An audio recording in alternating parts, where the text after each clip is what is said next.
आप लोगों ने बहुत कम वक्त में तशरीफ़ लाया अपने फ़राइज़ अंजाम देने के लिए, जिसके लिए मैं बहुत मशकूर हूँ। असल में आज का जो मुद्दा है ये शाल्टिंग कॉन्स्टिट्यूंसी का मुद्दा है। हालांकि हमारे जम्मू कश्मीर में जितनी भी कॉन्स्टिट्यूंसीज़ हैं उनमें भी लगभग ऐसे मसले होंगे, लेकिन ये जो शाल्टिंग कॉन्स्टिट्यूंसी है इसका अलमिया ये है, यहाँ का जो एमएलए साहब है मोहतरम तारिक हमीद करा साहब, दो पार्टियों ने आपस में गठजोड़ करके उसने इलेक्शन में जीत हासिल की।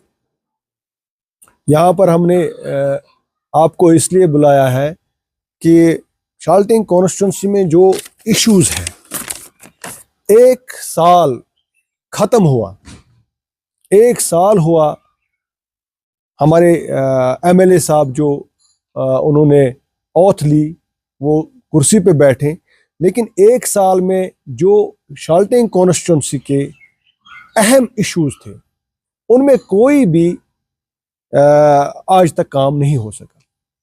इसमें मैं कुछ चीज़ें आपके सामने रखना चाहता हूं ताकि आप ये हुक्म तक पहुंचाएं।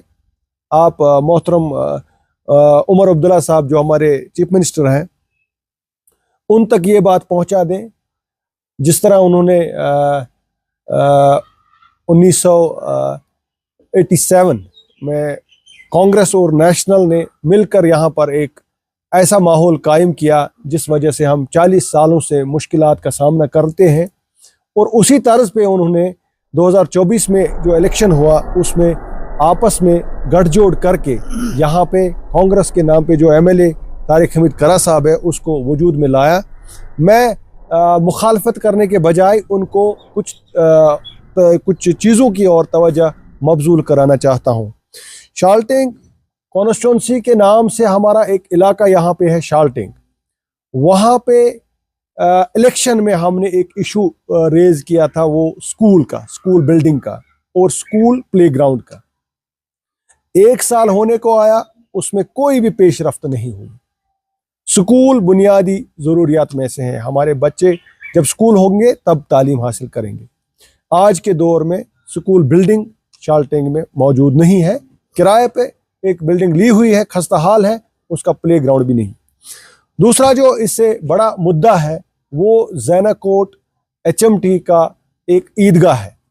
ईदगाह के रिलेटेड मैं आप सबको ये बात बता देना चाहूँगा, एक ऑर्डर निकला है श्रीनगर म्यूनिसिपैलिटी कॉरपोरेशन का, ये जो परमिशन है for supplying of earth filling का जो ऑर्डर निकला है ईदगाह के लिए, ईदगाह ज़ैनाकोट में है। फिर से मैं आपको बता देना चाहता हूँ, ये गवर्नमेंट हायर सेकेंडरी स्कूल के बिल्कुल पास में है।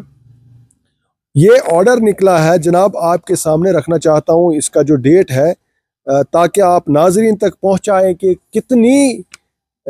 कितनी लापरवाही से काम लिया जाता है। 9 सितंबर 2025 को ऑर्डर निकला है। ऑर्डर नंबर जो है वो भी मैं आप तक पहुंचाना चाहूँगा लोगों तक आपकी वसादत से, SMCEERWD/56, इसका डेट है 9 सितंबर 2025।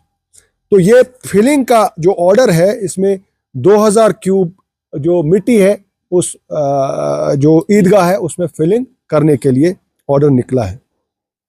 बदकिस्मती से आज तक उसमें फिलिंग नहीं हुई। मैं समझता हूं कि जब हम ईदगाह के लिए एक ऑर्डर 3 महीने तक इस बात से रुकाया जाएगा कि कहीं पे मिट्टी अवेलेबल नहीं है, हमें मिट्टी उठाने नहीं देते हैं। ये अलमिया है हमारे पूरे जम्मू कश्मीर में। सड़कें बन रही हैं, रोड्स चल रहे हैं, जहाँ पे गाड़ियाँ चल रही हैं, मिट्टी लेकर घूम रहे हैं, मिट्टी डाल रहे हैं जहाँ जहाँ पे ज़रूरत है। सिर्फ और सिर्फ अगर नज़रअंदाज किया जा रहा है ज़ैनाकोट के ईदगाह को, यह आपकी वसादत से बताना चाहूँगा।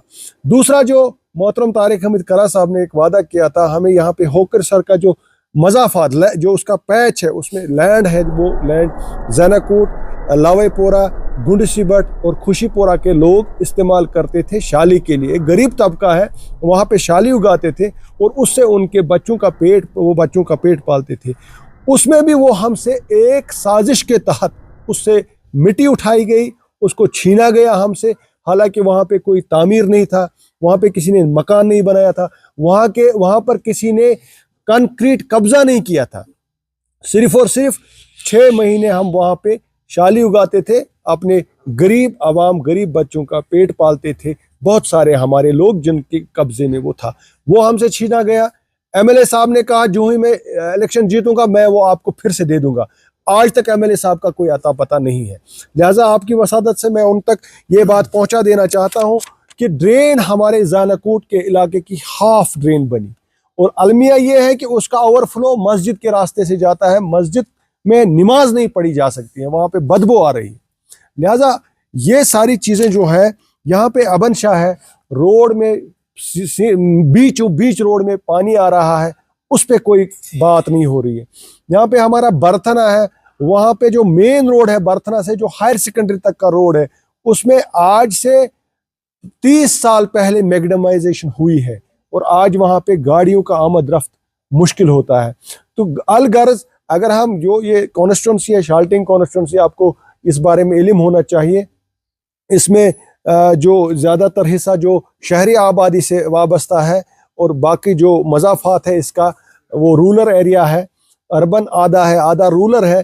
तो इस वजह से इस कॉन्स्टिट्यूंसी में नाइंसाफ़ी ज़्यादा होती है। तो मैं समझता हूँ हमारे जो एमएलए साहब है वो ये बात सुने, वो होश के नाखून ले। हमारा एक रंबेलगढ़ का एरिया है, इसमें वहाँ आज भी ये है सर्विस, ट्रांसपोर्ट सर्विस नहीं है उनको। रंबेलगढ़ एरिया से मेरे लोग आए थे कल, ट्रांसपोर्ट सर्विस नहीं है उनको। और अलमिया ये है जो वहाँ पे इरिगेशन लैंड है, जो वहाँ पे एग्रीकल्चर लैंड है। एग्रीकल्चर लैंड को जब ये रिंग रोड सामने से रिंग रोड उसके बीचों बीच से निकला तो पानी भी डिवाइड हो गया। जिस तरह जमीन के 2 हिस्से हो गए, पानी के भी 2 हिस्से हो गए। वहां पर वो लोग काश्तकारी नहीं कर सकते हैं क्योंकि उसमें पानी रहता है, उसका जो एग्जिट नहीं बनाया गया प्रॉपर। वहां पे हमारा ये चक रजा खान है, शाल्टिंग कॉन्स्टिट्यूंसी की बात मैं कर रहा हूँ, वहां से भी वफूद आते हैं। उनके जो उन्होंने पोस्ट कॉलोनी, जिसको मैं पोस्ट कॉलोनी के नाम से जिसको जानते हैं, वहाँ पे पोल नहीं है, वहाँ पे ये केबल्स नहीं है। तो ये हमारा हाल है शाल्टिंग कॉन्स्टिट्यूंसी का। लिहाजा मैं आपकी वसादत से मोहतरम तारिक हमीद करा को ये बात पहुंचा देना चाहता हूं कि आपको 2 तंजीमों का मैंडेट है। सर, आपने 2 तंजीमों का मैंडेट आपको मिला। आपको नेशनल कॉन्फ्रेंस ने भी आपको चुना और आपकी कांग्रेस ने भी आपको चुना। कम से कम उन लोगों की तो लाज रखे जिन्होंने आपको चुना, जिन्होंने आपको वोट डाले, जिन्होंने आपके साथ उम्मीदें वाबस्ता रखी हैं। और अलमिया ये है, जब हम बात करते हैं हमें बताया जाता है कि आप बात ना करें, आप चुप करके बैठे। हम कैसे चुप कर सकते हैं? अरे कॉन्स्टिट्यूंसी है, लोगों का मसला है, लोग चलते हैं, हमारी माएँ बहनें चलती हैं। हमारे पास रोड नहीं है, हमारे पास आज की डेट में डिस्पेंसरी नहीं है, हमारे पास आज पानी नहीं है। आज हमारे ज़ानाकोट में पाइपें आ रही हैं 3 इंच की पाइपें, जबकि 6 इंच की रिक्वायरमेंट है। आप मुझे बताएं, मेरा गरीब आवाम अपने से पैसे चंदा करते हैं, गरीब आवाम मेरा अपने जेब से चंदा करते हैं, जो मजदूरी करते हैं और एक रोड को बनाते हैं, उसमें पाइपें डालते हैं। क्या इसीलिए हमने चुना था इन साहब को? ये तो अलमिया है। अगर हम अपने लोगों के लिए ये नहीं कर सकते हैं, अगर आपके पास आज के डेट में सीडीएफ है, आप उसमें से इस्तेमाल करिए। बताइए जरा आप बताइए, 1 साल में आपने सीडीएफ कहां पे लगाया? कॉन्स्टिट्यूंसी, शाल्टिंग कॉन्स्टिट्यूंसी में जरा लिस्ट दे दीजिए। क्या हम नहीं बोल सकते? हमें हक नहीं है बोलने का? क्या वो हमारे एमएलए नहीं है? तो हम उनको बताना चाहते हैं, जो आपने किया उसका लिस्ट जरा दे दीजिए। चलो मीडिया को ही दे दीजिए, हमें ना दे। हमें अगर आप समझते हैं कि ये हमारी अपोजिशन पार्टी है, ठीक है, लेकिन मीडिया को दे दे, लोगों को दे दे कि हमने भाई यहाँ पे ये काम किया, यहाँ पे ये काम किया, यहाँ पे ये काम। जो आपके फंड्स है कैपेक्स के, वो पता नहीं कहाँ कहाँ पे आपने लगाए। जो आपके सीडीएफ है कहाँ पे लगाए वो दिखाए। आपकी वसादत से मैं उनको बता देना चाहता हूँ। दूसरी बात, जो ये ईदगाह का मसला है, अगर इन्होंने इसमें फिलिंग नहीं की, मैंने AEE साहब से कल बात की, जो लिफ्ट रिवर वर्कर्स डिवीजन के SMC के निसार साहब है, निसार साहब के साथ मैंने बात की 2 दिन पहले। उन्होंने बताया कि हम बारामूला से मिट्टी ला रहे हैं। तो बारामूला से मिट्टी लाने में 5 दिन लगेंगे? ये कैसा मजाक है? अगर आपको मिट्टी उसमें फिलिंग करनी है तो क्या बारामूला से 5 दिन लगेंगे मिट्टी लाने में? तो मैं यही आपकी वसादत से बताना चाहूंगा कि अगर इन्होंने 1 हफ्ते में ईदगाह में फिलिंग नहीं की, ये ईदगाह है साहब, वहां हमने नमाज पढ़ी है, वहां मिंबर मौजूद है, उसमें 5 फीट का पानी है। हम बात नहीं करेंगे, कौन बात करेगा? हम सामने नहीं आएंगे, कौन सामने आएगा? हम बताना चाहेंगे आपकी वसादत से, हम सड़कों पे आएंगे। अगर 1 हफ्ते में उसकी फिलिंग नहीं, उसका ऑर्डर है, उसको अलॉटमेंट हुई है, ये कहीं और ले जाना चाहते हैं वो मिट्टी। मैंने जो मेरे सोर्सेज बता रहे हैं कि ये मिट्टी कहीं और पे डाल रहे हैं। तो लिहाजा ये ऐसा हम होने नहीं देंगे। और जो भी डेवलपमेंट काम होगा शाल्टिंग कॉन्स्टिट्यूंसी में, क्रेडिट दे दो तारिक हमीद करा साहब को, हमें क्रेडिट की जरूरत नहीं है, हम लोगों के लिए कर रहे हैं। वरना हमने इलेक्शन हारा है, हम क्यों काम करेंगे? लेकिन हमने इलेक्शन के लिए सियासत ज्वाइन नहीं की, हमने सियासत काम के लिए ज्वाइन की, लोगों की खिदमत के लिए। और हम समझते हैं कि अल्लाह ताला हमसे कल पूछेगा कि आपका कंट्रीब्यूशन क्या था, हुकूकुल इबाद में आप क्या कर रहे थे। अपने लिए जन्नत कमाना तो आसान है, आप जन्नत कमाइए अल्हम्दुलिल्लाह, लेकिन लोगों का हाल देखिए, वो कौन देखे? जब एमएलए साहब आप नहीं देखेंगे, आप जैनकोट नहीं आएंगे, अबन शाह नहीं आएंगे, बेमना नहीं आएंगे, बर्थना नहीं आएंगे, ये मुजगुड़ नहीं आएंगे। मुजगुड़ में हमारी एक बिल्डिंग सीआरपी के, वो स्कूल की बिल्डिंग सीआरपी ने उसको पकड़ के रखा है।